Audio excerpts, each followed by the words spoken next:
Here we're given a right triangle and we're told the length of x and h and asked to use that to find the length of y.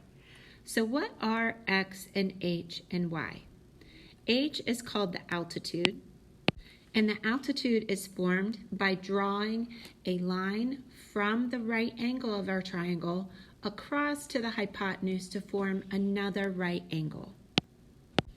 And what this does is it splits that hypotenuse into two line segments, and we refer to those as x and y. So let's call this one x and this one y.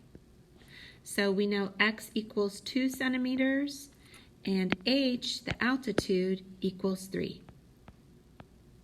So in order to figure out what y is, we're going to use the fact that the altitude is the square root of x times y. It's the geometric mean of x and y. So you could substitute in x and h into this formula and solve for y, or you could modify the formula first and then substitute it in. So what I mean by that is I can modify this formula to have it set equal to y. I can undo this square root by squaring both sides. Squaring the right side cancels out that square root because squaring and square root are inverses. And now to get y by itself, I could divide both sides by x. And so I have y on this side, and that's equal to h squared over x.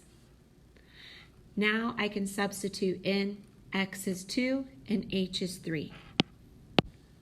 And to solve this, first I'm going to square 3 squared, and that gives me 9.